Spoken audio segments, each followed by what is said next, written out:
Have you ever caught yourself reacting with rage and had no idea why? Maybe it was a text that shouldn't have upset you, but did.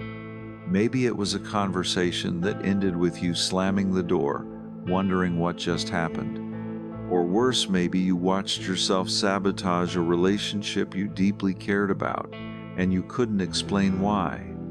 You tell yourself, "I didn't mean it. I don't know what got into me." But that's the thing, something did get into you. What if I told you, it's not bad luck, not your partner, not even your childhood trauma, but your shadow quietly pulling the strings? Carl Jung, one of the most profound minds in psychology, believed that the biggest threat to your freedom is not outside of you. It's not society, your boss, or your past. It's what lives within you, buried, denied, disowned. It's the you refuse to see. He called it the shadow, the hidden side of your psyche, your suppressed emotions, desires, impulses, fears. Everything you've been told to control, to be strong about, to move on from, you didn't get rid of it, you just buried it alive. And now, it speaks through your reactions, through your jealousy, through your shame, through the inexplicable self-sabotage you repeat again and again. Jung didn't waste his life treating symptoms. He wasn't interested in masking pain or fixing surface behaviors. He went to war with the roots. He ventured into the unconscious, the murky, terrifying place most people spend their entire lives avoiding, and what he found there wasn't evil, it was the truth. A truth most people are too afraid to face, because once you see your shadow, you can't unsee it, and once you face it, you're no longer a victim of it. But until you do, it will control you. Are you ready to go deeper? Then keep watching. Let me tell you a story. It's not extraordinary, and that's exactly why it matters, because it might be yours. James is 34. He works in tech, lives in a quiet neighborhood, drives a decent car, hits the gym 3 times a week, and eats clean. From the outside, he's what most people would call put together. No financial crisis, no visible drama. Friends describe him as calm, dependable, and logical. But James has a secret one even he doesn't fully understand. Every now and then, something small sets him off.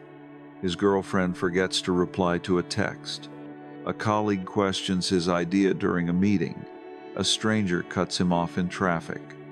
And suddenly, this calm, rational man transforms. His chest tightens, his voice rises, he says things he regrets. Then comes the shame, the deep, aching shame of watching himself become someone he can't even recognize. When it's over, he apologizes. He tells himself it was stress and it won't happen again, that it was just a bad day. But it always happens again. On weekends, when the world quiets down and the distractions fade, James finds himself restless. He scrolls endlessly. He binges shows he barely pays attention to. He can't sit still, can't enjoy silence. And when he's truly alone, no screen, no noise, something horrifying creeps in. A feeling of emptiness. Not boredom, not loneliness, emptiness. He doesn't know what it means. All he knows is that despite doing everything right, he doesn't feel right. Despite achieving what was promised, stability, routine, success, something feels missing. Like he's playing a role, perfectly rehearsed, but disconnected from the person inside. That person inside, Jung had a name for it. The shadow. Everything James had ever been told not to be angry, vulnerable, uncertain, selfish, weak, he buried. As a child, he learned that expressing anger was bad, that showing fear was unmanly, and that needing affection made him clingy. So, he shut those parts away. He became the good boy, the achiever, the one who always kept it together. But those parts didn't die. They didn't disappear. They sank into the unconscious. And now they leak, in bursts of rage, In moments of shame, in the ache of meaninglessness, the shadow doesn't shout. It whispers, it waits, it feeds on denial. And James? He's been running from it his entire life. He's not alone. This is what Jung warned us about, that when we suppress parts of ourselves long enough, they don't go away, they gain power. And they act out not through rational thought, but through compulsion, through patterns, through destructive habits that we mistake for who we are. James isn't a bad man. He's not broken. He's just never been taught to meet his shadow, to face the hidden self that holds his unlived life. And maybe neither have you. Maybe you've done everything right. Maybe you're successful, kind, and responsible. But deep down, when no one is watching, you feel something is off. You feel like a stranger to your own emotions, like your reactions aren't entirely yours, like part of you is trapped somewhere in the past, pounding at the walls of your consciousness, begging to be acknowledged. That is not failure. That is the shadow, your truth, not your enemy. The tragedy isn't that James feels this way. The tragedy is that no one ever told him this was normal, that this is the human condition until you face your shadow, that behind every outburst, every self-sabotage, every inexplicable emptiness, there is a message. Not to punish, to wake you up. James's story is not about pathology, it's about potential. Because Jung believed that the shadow, once integrated, not avoided, becomes a wellspring of energy, creativity, passion, and power. But to reach it, you must be willing to descend, to walk into the dark, to sit with the parts of you that were never welcomed but have always been real. You cannot outrun the shadow, but you can meet it, and when you do, something astonishing happens, not instant happiness, but radical self-awareness. The kind that frees you, not from pain, but from being defined by it. What exactly is the shadow? Carl Jung believed that the shadow is the unconscious side of your personality, the part that doesn't fit the image you want the world to see. It's not inherently evil. It's not a monster lurking in the dark. It's just you. But it's the you that you've disowned, rejected, or were taught to be ashamed of.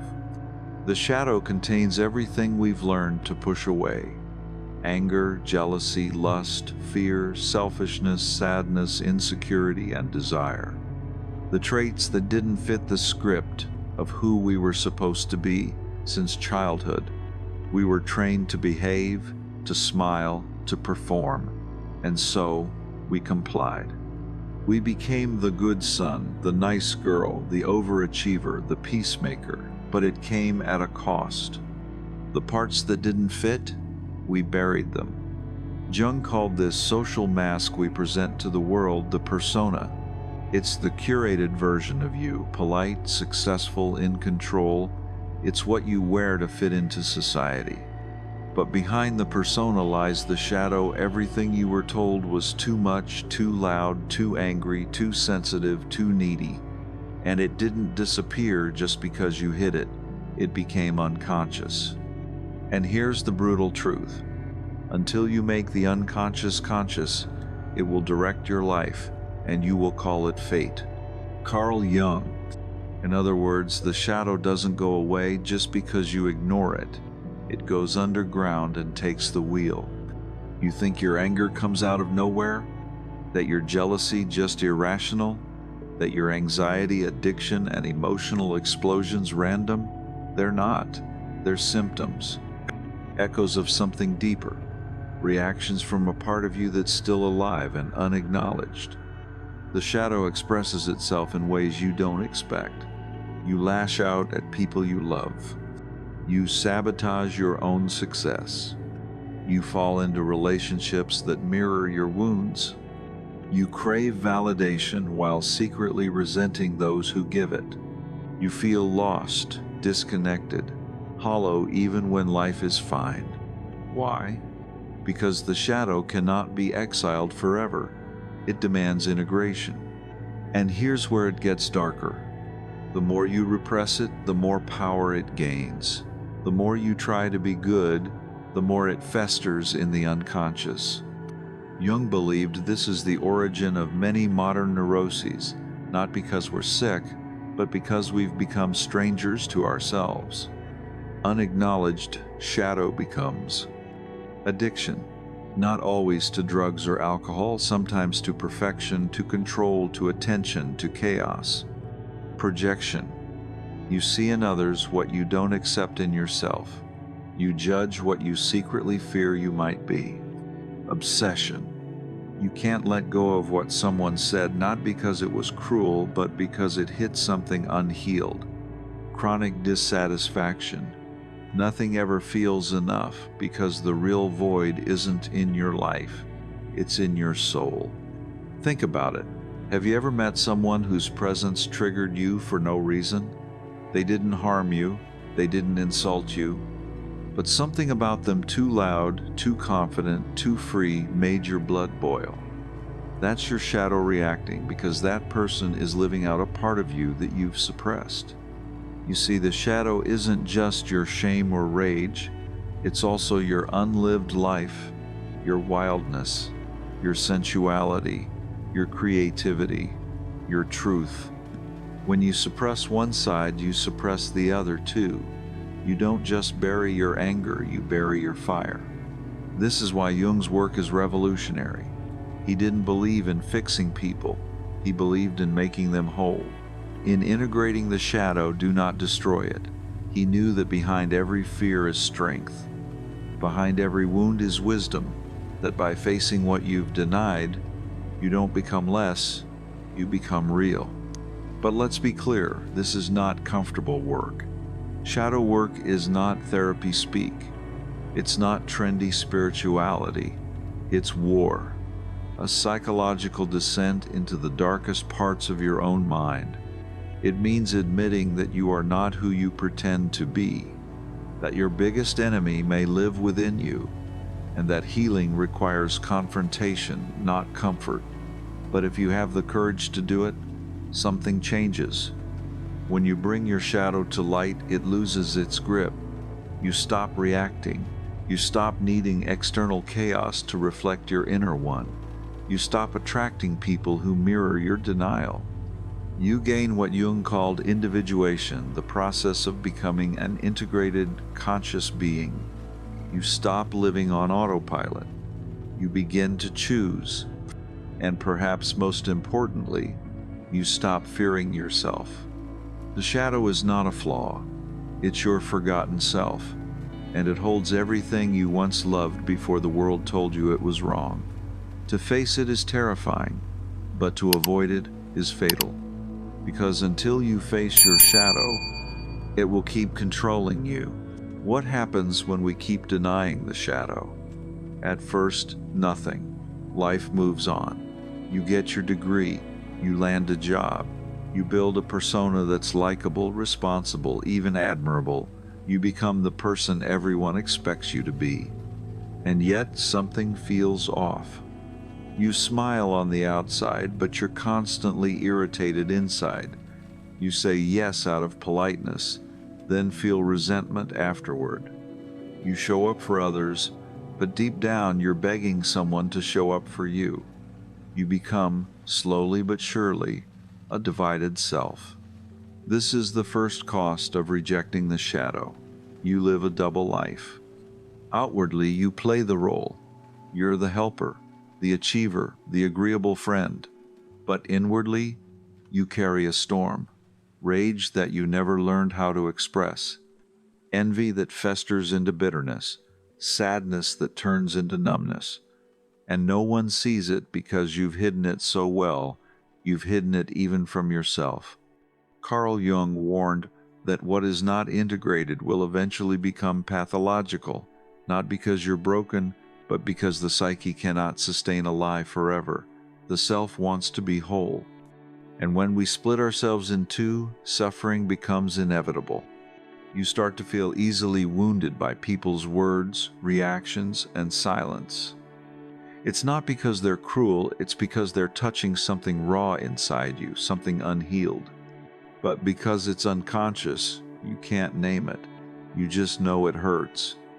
This is what happens when the shadow is in charge from the dark. You think you're reacting to the present, but you're actually bleeding from old wounds. Someone cancels on you, and you spiral into thoughts of abandonment.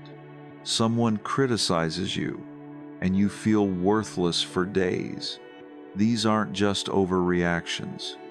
They're signs of disconnection from your truth, your emotions, your history. Another consequence of denying your shadow is this: you become manipulable. When you don't know your own darkness, others can weaponize it against you. You're terrified of being seen as selfish, so people exploit your generosity. You're ashamed of your anger, so you tolerate abuse. You crave love so badly that you accept crumbs. Why? Because the parts of you that would resist, fight, say no, they've been silenced, denied, banished to the unconscious. And so, the version of you that shows up in the world is only half alive. You become passive-aggressive instead of assertive. You feel helpless instead of powerful. You crave authenticity but don't know how to embody it because your real self was buried beneath years of shoulds and musts. This is not a personality flaw. This is the cost of self-abandonment. Worst of all, you begin to live a life that isn't yours. You choose careers based on safety, not passion. You stay in relationships that feel familiar, even when they quietly destroy you. You suppress your desires because they don't fit the image. You censor your voice because it might make others uncomfortable. You wake up one day successful by society's standards, but empty by your soul's brace. And then you begin to numb. You binge watch shows to avoid being alone with your thoughts. You keep yourself busy because silence feels like a threat. You scroll endlessly, not because you're interested, but because facing yourself feels terrifying. That's the power of a denied shadow. It keeps you in motion, but never in meaning. And here's the most painful truth. This version of you, the version others applaud, is not you.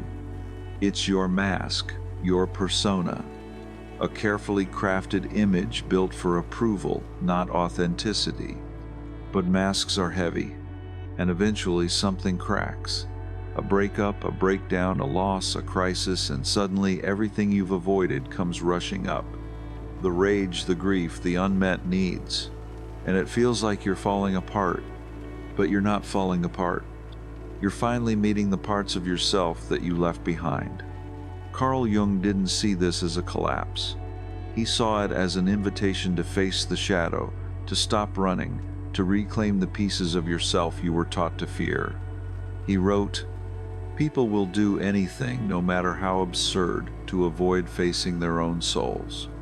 But if you don't face your soul, if you keep denying your shadow, then your life will never truly be yours. It will be an echo of other people's expectations, of childhood wounds, of societal scripts. And deep down, you'll always feel like an imposter in your own story." But here's the hope. Your shadow is not your enemy. It's your mirror. It shows you what's missing, what's hidden, what's waiting. And if you have the courage to face it, to feel it, to listen, not judge, but truly listen, then you can begin to live not from fear, but from freedom. Because denying your shadow may keep you safe, but it will never let you be whole. So what do we do with the shadow? Do not destroy it. Do not silence it. Do not rise above it. We face it. We integrate it. We make it part of who we are consciously. Carl Jung made one thing very clear. The shadow is not something to be defeated. It's not a villain to be slain. It's a part of you, a crucial, wounded, powerful part. To exile, it is to exile your wholeness. True transformation doesn't happen when you become better. It happens when you become real. And that means looking directly into the parts of yourself that you were taught to hide. Let's take an example: jealousy. It's one of the most judged, denied, and misunderstood emotions. You might try to rationalize it, "I'm just insecure," or suppress it entirely, "I trust them, it's fine." But deep down, that jealousy simmers. It poisons your mind.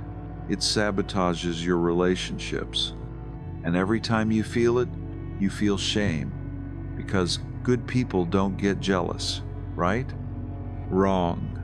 Everyone experiences jealousy. But the difference between destruction and growth lies in what you do with it. Someone who has met their shadow doesn't pretend it's not there. They recognize it. They ask, "What is this emotion trying to tell me?" Maybe it reveals an unmet need for reassurance. Maybe it shows a part of you that doesn't feel worthy of love. Maybe it's pointing to old wounds of betrayal. By facing it, you stop projecting it onto your partner. You stop controlling. You stop accusing. Instead, you communicate. You set boundaries. You heal. That's shadow integration, not repression, but transformation. This applies to every dark emotion. Your anger doesn't mean you're cruel. It might mean you've been too silent, too accommodating for too long. Your pride isn't arrogance.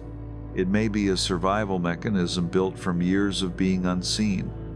Your sadness isn't a weakness. It may be the deepest sign that your heart still works. Everything in the shadow holds a purpose, a message, but it can only be received if you're willing to listen without judgment. This journey of facing and integrating the shadow is what Jung called individuation. It is not a spiritual bypass. It is a full confrontation with your contradictions, your paradoxes, your pain. You don't become someone new. You become someone true. Individuation means making peace with every part of yourself. The part that wants to run, the part that wants to fight, the part that doubts, that lusts, that fears, and also the part that dreams, that hopes, that creates. It's the process of becoming whole. But let's be honest, it's not easy. Shadow work requires radical honesty. It asks you to question everything you've believed about yourself. It will humble you. It will unravel your certainties. It will show you just how much of your life has been run by unconscious pain. But it will also liberate you. Because when you integrate the shadow, you stop fearing your emotions. You stop being manipulated by others. You begin to trust yourself, even the messy, imperfect, contradictory parts. You gain presence, clarity, depth. You begin to respond rather than react, to connect rather than control. You stop living from the mask and start living from your essence. That's what Jung meant when he said, "The privilege of a lifetime is to become who you truly are." And that truth, that privilege is only possible when you stop running from your darkness and start walking with it. Yes, it's hard. Yes, it's uncomfortable. But the alternative is worse, living a life that isn't yours, dying never having known who you really were beneath the mask. So if you feel the pull, if something inside you is whispering, "There's more," then follow it. The path isn't easy, but it's yours.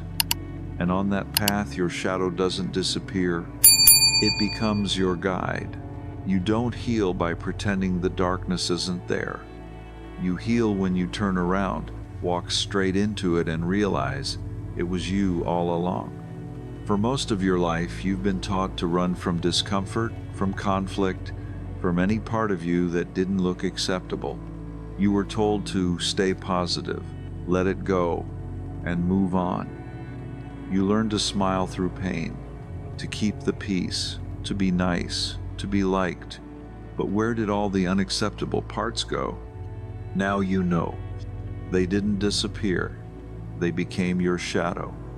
And that shadow, the very thing you feared, suppressed, ignored, isn't your downfall. It's your doorway.